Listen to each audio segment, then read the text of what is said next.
worst dates ever.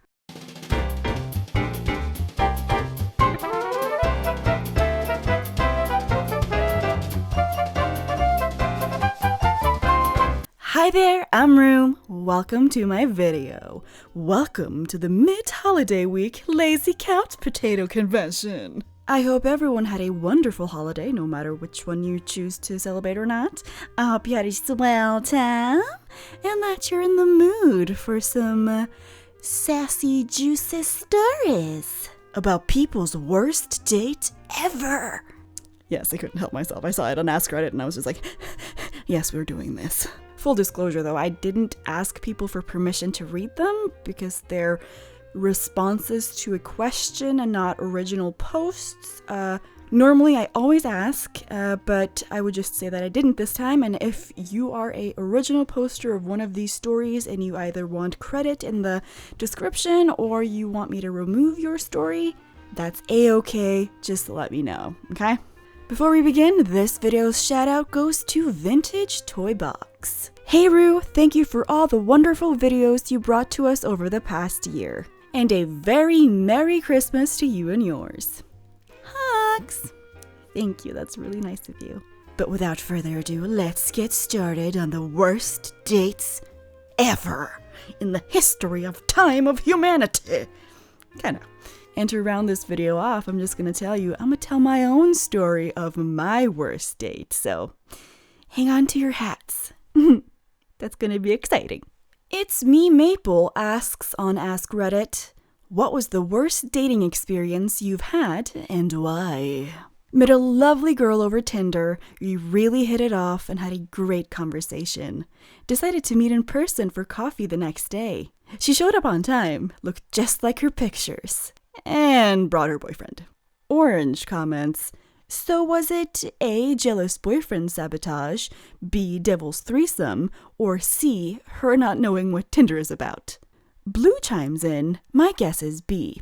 Apparently a lot of couples use Tinder to find a third. Yellow admits, I've done this, but I put it in the bio. But Red comes in having it all figured out. My guess is that a lot of couples don't, because it's a lot harder to say no in person than on Tinder. That's really sneaky. And also kind of, not very considerate, like for consent basis. Like, you're basically trying to, like, make someone so uncomfortable they can't say no.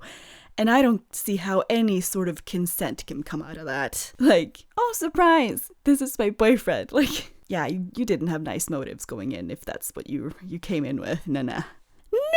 Next! They walked into the restaurant and immediately said, I don't believe in dental hygiene. I believed them because they had black teeth and gums that I could smell from several feet away. I could not tell if it was a joke or some sort of experiment, but it was hard to focus on much else. It was easily the most disgusting mouth I've ever seen. Oh my. Someone chimes in. Had a date like this once. Wasn't quite as bad, but his front teeth were very obviously rotten. And it was incredibly distracting. All I could think the whole time was, please do not try to kiss me. He also tried to pay me $200 for a blowjob weeks later, after I had turned a second date down. What a comeback. Oh, you don't want to go on a date with me? How about prostitution? You into that though? Like, what the? Someone else says, ooh, he sounds lovely. Yes, very lovely indeed. Next! She ordered 3 bottles of wine at dinner.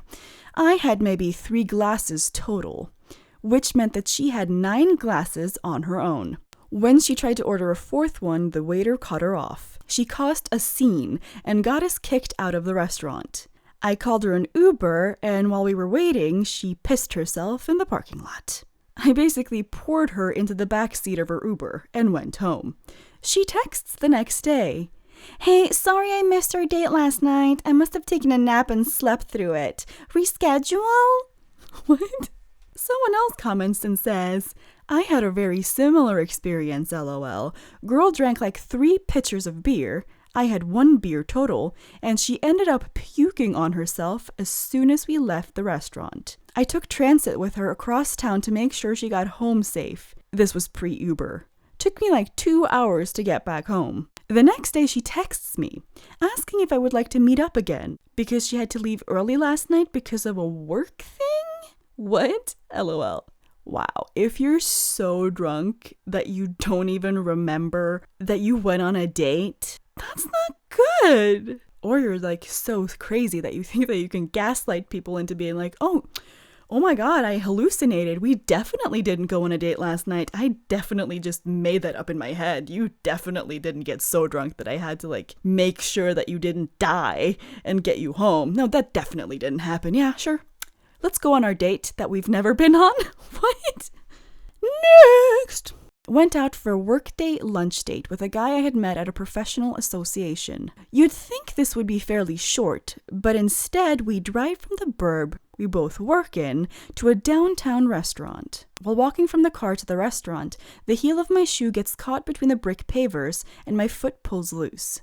Before I can bend over and pull my shoe free, he goes down on one knee and insists on getting my shoe for me and placing it back on my foot. That was the first clue that this was going to be weird. So while we were at the restaurant, things are pretty normal until I glance down and see that the safety pin I was using to keep my crisscross blouse decent had come undone. Because I'm pretty obviously doing something with the front of my blouse and don't want him to get any weird ideas that I'm being flirtatious, I say, "I'm just fixing my safety pin." He replies, "Why did you tell me that?"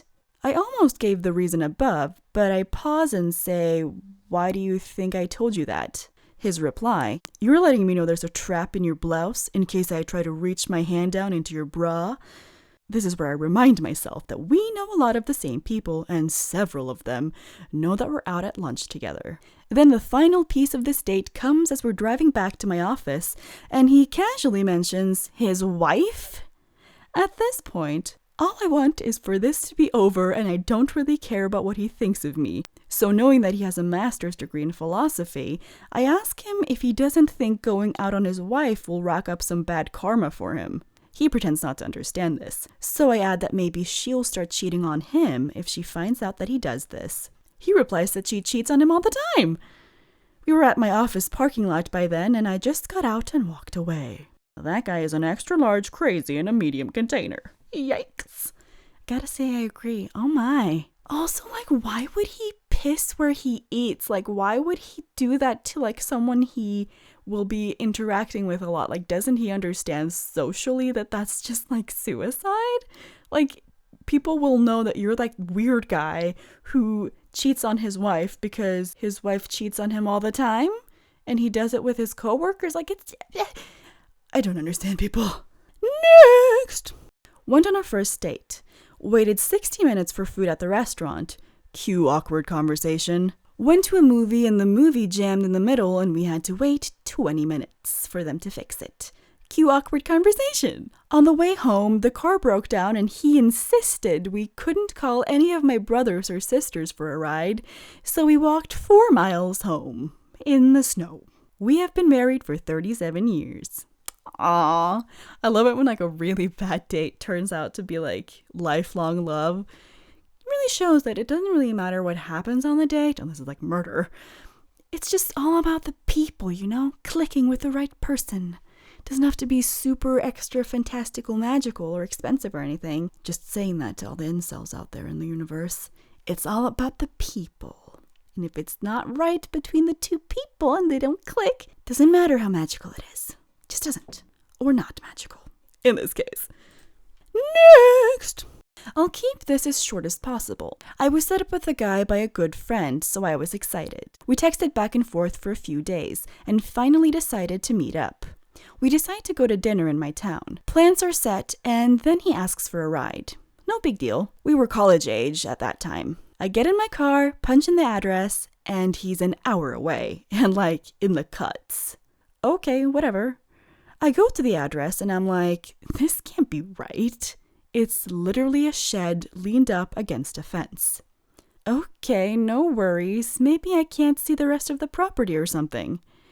Or maybe this is his home and he's just struggling right now. No skin off my nose. We had good chemistry texting. He gets in my car and he's bundled up. Like, turtleneck jeans, puffy jacket. It's summer in a hot climate. throws a massive bag and something else I couldn't tell what it was. It was dark and I have a large van in my back seat. I'm wearing a miniskirt and a button-down blouse and in 6-inch heels. He suggests we go somewhere else than we planned. Exciting. My friend had told me that this guy was spontaneous, just like me. He guides me to a beautiful dark lake. The moon was shining and I could see so many stars. I'm not really dressed for this, but maybe he's got something up his sleeve. I'm like, ooh, cute, romantic. Then he pulls a fishing rod out of my back seat. I tell him I'm not dressed for this and I also don't like killing animals. I've tried fishing before and I've discovered it is certainly not for me. He objects and I watch him fish for about an hour, ignoring all of my hints that I'm not having any fun or that coffee maybe was a better plan. He puts his frickin' fish in my back seat and I tell him I don't feel well. Let's stop at a gas station so I can fill up and take him home. This part is the real deal breaker for me. At the gas station, while I'm filling up, an African-American woman approaches his window. This is important to the story. She asks for help filling her tires with air, and I look and see her 2 kids in her car just looking exhausted. They were clearly on a road trip. Once again, we were in the cuts. He looks at her and goes, "No," and turns away. I'm like, WTF, so I get out and help her. She was on a trip. I get back in the car and ask him why he acted like that. He then proceeds to roll up his sleeves and show me prison tattoo swastikas and tells me all about his sentencing for assault with a deadly weapon and a few other things I can't remember. Lovely! I drive as fast as I can back, freaking out. I have a racist, potentially dangerous, fish-toting weirdo in my front seat. I drop him off at his shack and let him get his stuff out of my car. As he's leaving, he goes, "Do you want to come in and meet my mom?" I sped off. I don't talk to the friend who set us up anymore. The end. Oh, and I once had a friend whose Tinder date took her on a first date to his mother's funeral. Oh my, your group of friends are unlucky in love. I hope it got better. That's horrifying when someone seems like normal when you talk to them over text and then you meet them and you're like, oh, you're nuts. And I'm alone in your company. No one will be able to hear me scream. Great. Like, I love how he was just like, oh, this date went fabulous. Let's go meet my mom, shall we? What? Next. Okay, I was a sophomore in college and went on the worst Tinder date of my life. The guy invites me into a really bro-y college bar. He shows up in sweatpants. I bought us the first round of drinks, but he never got another round, so that was it. I definitely wasn't drunk enough for this.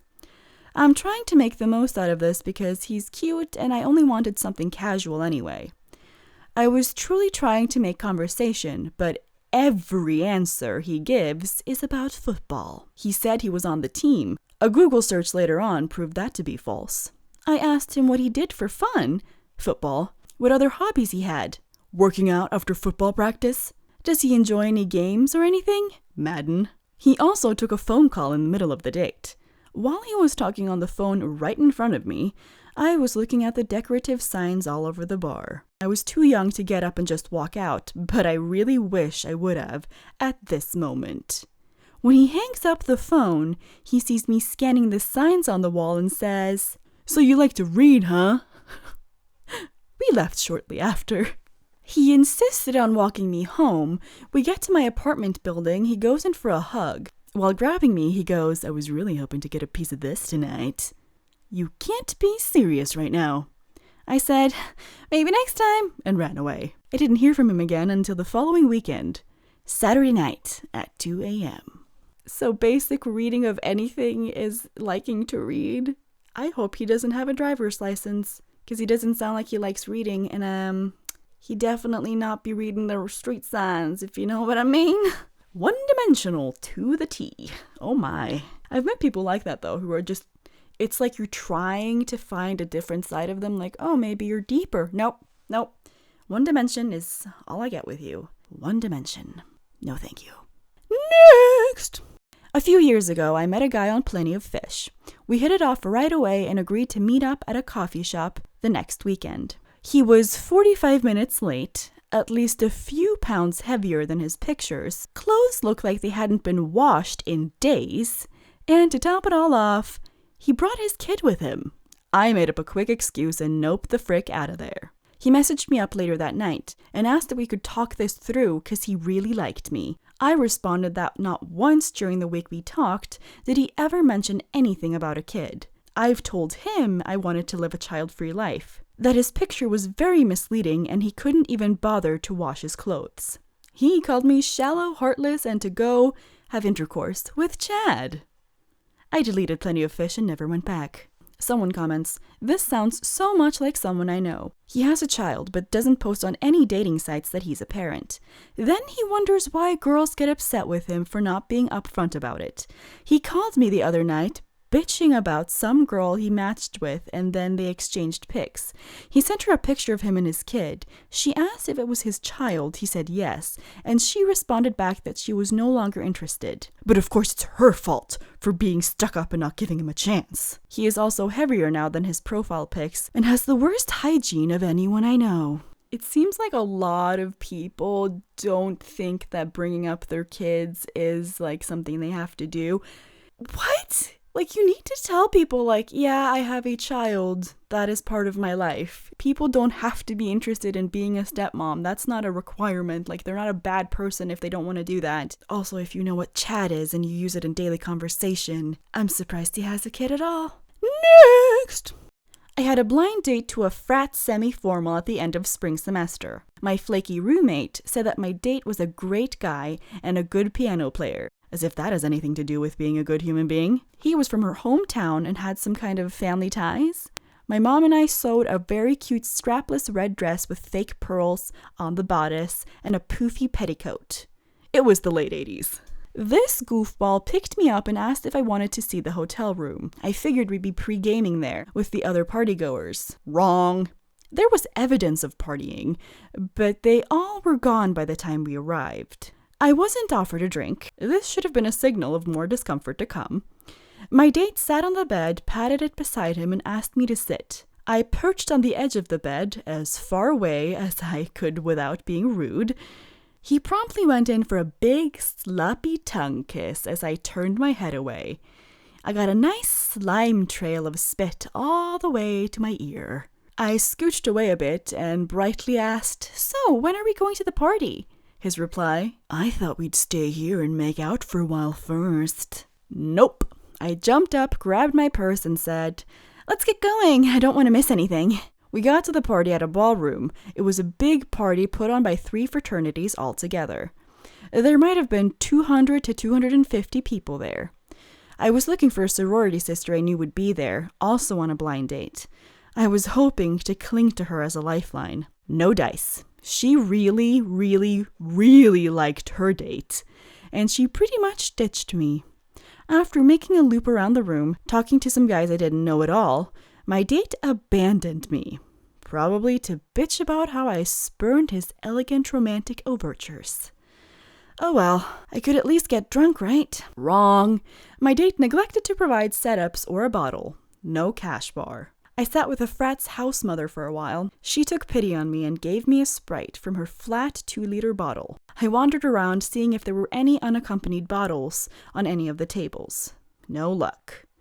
I looked around for my date a few times, and I finally found him on the dance floor with a bunch of guys and their dates. He did not ask me to dance. He did not ask where I had been or if I was having a good time. At about 8:30, I'd had enough and told my date I was tired and wanted to go home. The drive back to my apartment was filled with uncomfortable silence. I literally got home before fully dark outside. Never heard from him again. Never heard him play piano either. My roommate thought I must have done something terrible to deserve my evening out. She turned out to be a psycho biatch in her own right. Frick you, Debbie. I never went on another blind date. I'm with you, sister. Frick you, Debbie. Also, so 80s to be the mean girl. Debbie. Debbie did it. Debbie, the mean girl of the 80s. Next.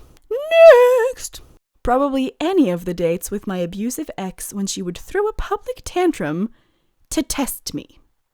For example, the last time we went out together before I managed to escape, we were going to the zoo.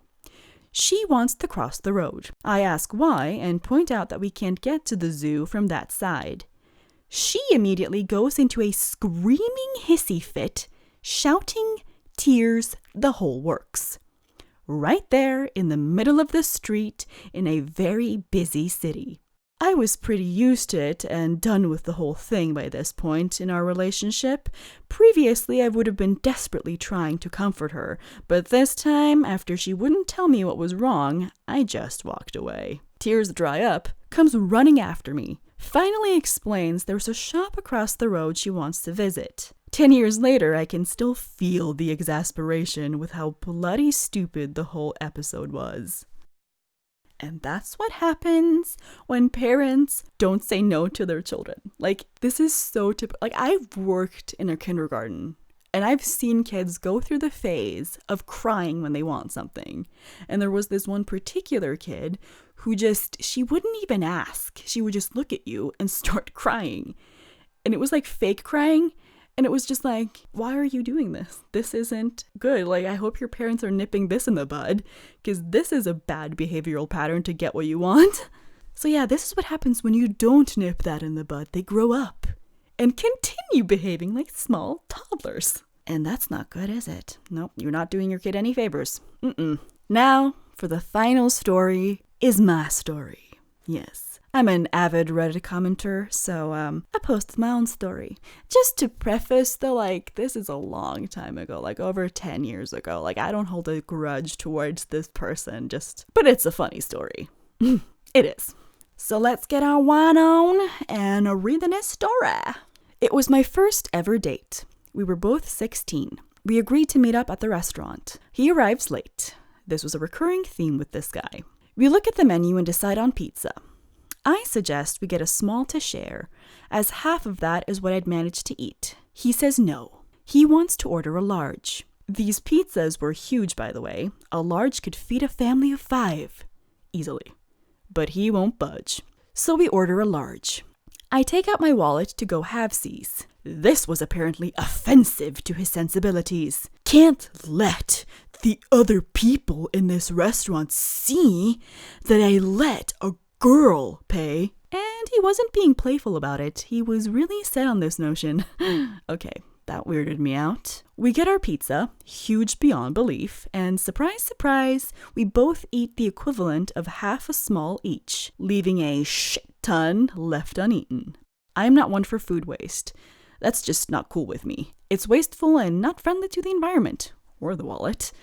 If you've ordered way too much, let's get a doggy bag. I love leftovers. He looked at me like I had just suggested we lick the gum off someone's shoe.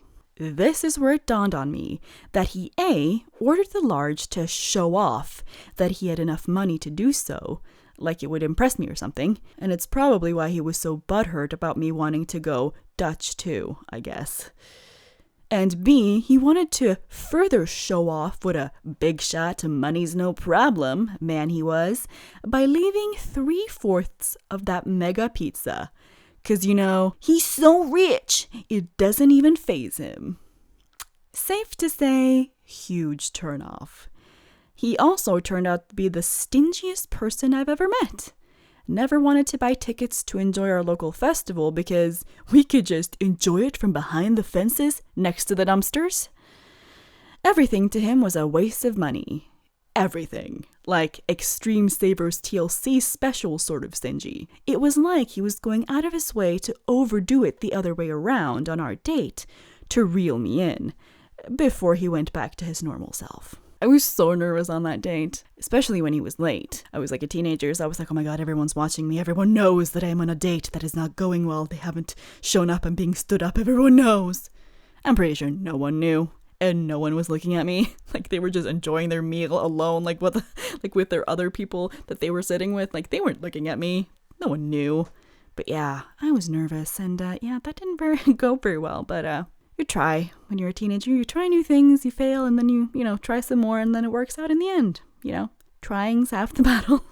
So yeah, that's all I have for you guys this time. I hope you had a swell time and enjoyed the stories. I post every Friday, so subscribe, come back for more. I've come to the conclusion that I'm going to post every Friday a Reddit reading story thing, and then sometimes, whenever they're ready, I'm going to post the Roux tries, which is where I try out new things. So every Friday you can rely on a new storytime video. Next week I'm going to announce my giveaway winner, so if you want to join the giveaway, now's your last chance! Oh, by the way, if you have any suggestions what you want the next video to be, comment below. And if you have your own stories that you want me to read in my videos, submit it in the link in the description.